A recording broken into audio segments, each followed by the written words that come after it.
Aujourd'hui, pour cette 4e journée de course, René Medj avait envie de faire un cadeau aux concurrents de l'Africa Eco Race. Le directeur sportif considère cette spéciale comme la plus belle au Maroc tant la piste est agréable. Celle-ci fut roulante, légèrement sablonneuse avec un peu de navigation. Voilà ainsi le cocktail réussi d'une étape plaisante au niveau du pilotage. Avec donc ce jeudi, 409 km de secteur chronométré entre le bivouac d'Assa et celui de Rems El Kébir.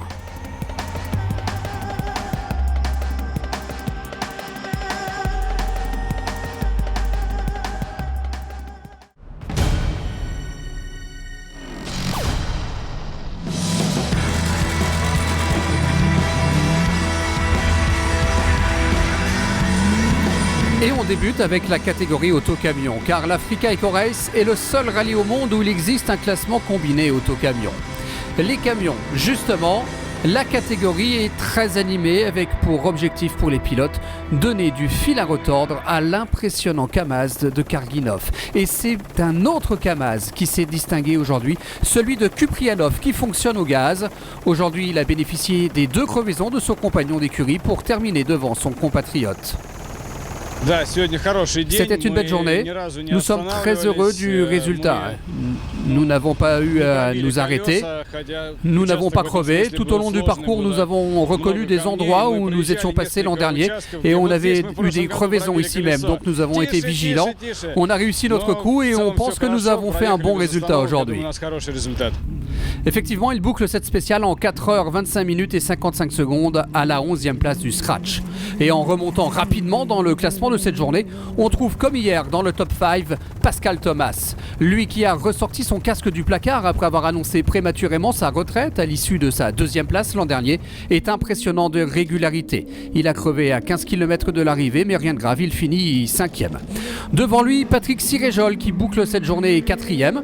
Il a bien roulé pendant les 150 premiers kilomètres, puis a eu un problème de gonflage sur une roue. Il a dû s'arrêter pour réparer et à 80 km de l'arrivée, il a eu le même problème, mais de l'autre côté. Du coup, il perd un peu de temps et laisse la 3e place à Andriy Cherednikov. Le Kazakh est au volant d'un véhicule construit par Miroslav Zlapetal. Un châssis de Hummer, une coque de Raptor et un moteur 5 litres 2 de Ford Mustang lui permettent de se hisser ce jeudi sur le podium. C'est un vainqueur potentiel. Il monte progressivement en puissance.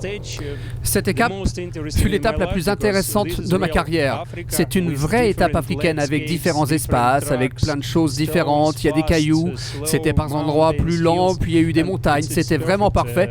Et si vous voulez comprendre ce qu'est une étape de rallye raid, vous devez venir ici. Depuis le début de la semaine, on était habitué à voir Vladimir Vassiliev en tête. Aujourd'hui, il était un peu moins en réussite, car la Mini du vainqueur de la Coupe du Monde 2014 a crevé 3 fois. Du coup, le Russe a dû baisser de rythme sur les 100 derniers kilomètres, car il n'avait tout simplement plus de roue de secours. Il y avait trop de cailloux à son goût, mais cela ne l'a pas empêché de se livrer à une belle bagarre avec Manialdi, et ça lui a plu. Car vous l'avez compris, la victoire aujourd'hui est revenue à Thierry Manialdi.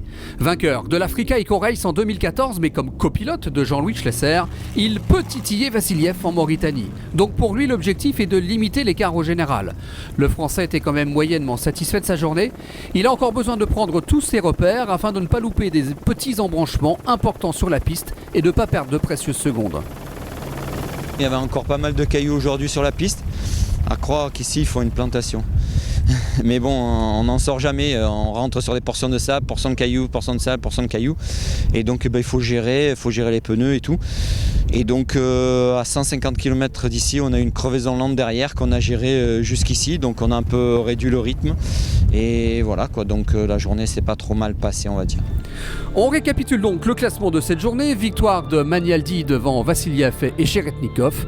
Zlapetal est 6e. Au général, Vassiliev garde 27 minutes et 25 secondes d'avance sur Manialdi. Thomas est 3e, Karginov, le premier camion, est 4e.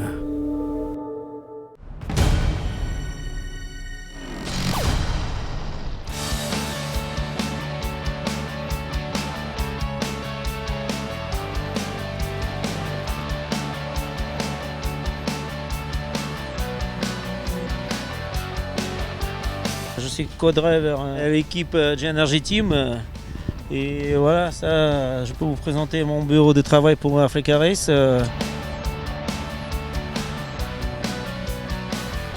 il y a 2 GPS et 2 Easy Trip.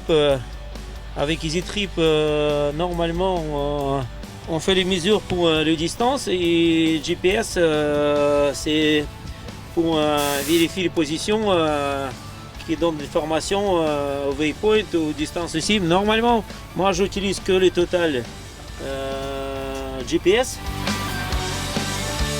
Easy Trip, c'est juste pour doubler les informations.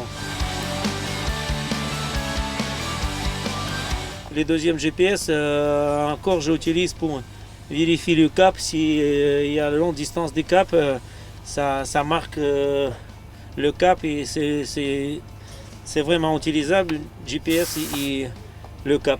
Pour ça, même au Dune par exemple, moi j'ai utilisé les 2 GPS. C'est vraiment pratique parce que comme ça, vous pouvez toujours vérifier votre cap. S'il y a un long passage de cap qu'il faut calculer ou suivre, vous pouvez garder avec votre track exact si vous êtes en bon cap, s'il faut tourner plus à gauche, à droite. Et je sais pas, moi je l'utilise déjà longtemps ça et ça m'aide beaucoup.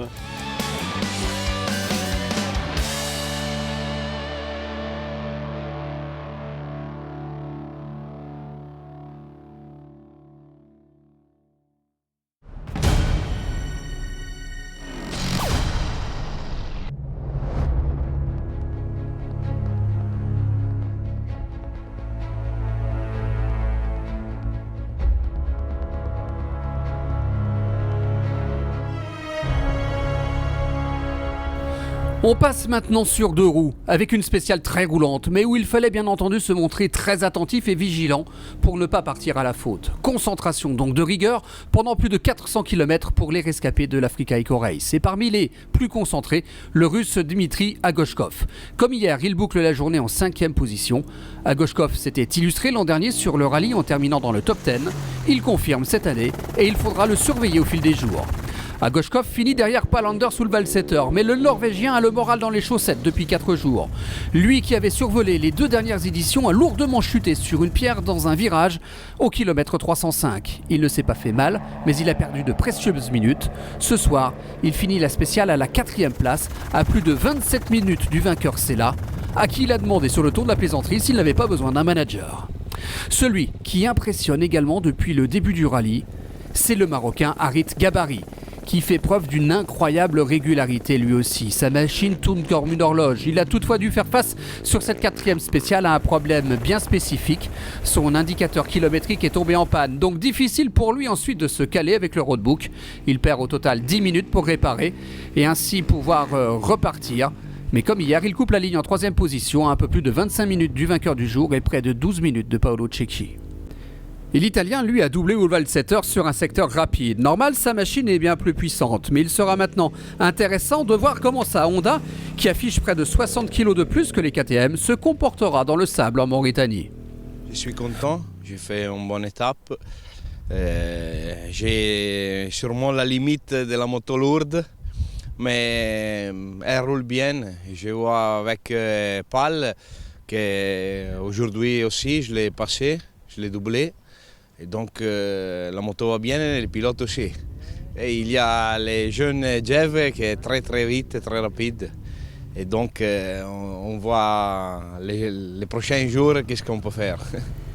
Cecchi l'a évoqué, tout le bivouac est en admiration devant Gabe Sella, concentré sur un seul objectif, faire le meilleur résultat possible au Lac Rose à Dakar. Aujourd'hui, il gagne pour la 3e fois en 4 jours. Aucune effusion de joie car l'Israélien est aussi un perfectionniste.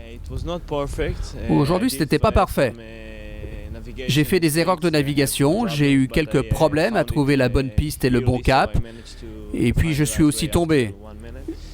Je n'ai pas vu un shot, je suis passé par-dessus la moto. J'ai mis 1 ou 2 minutes à me relever et ensuite tout était OK.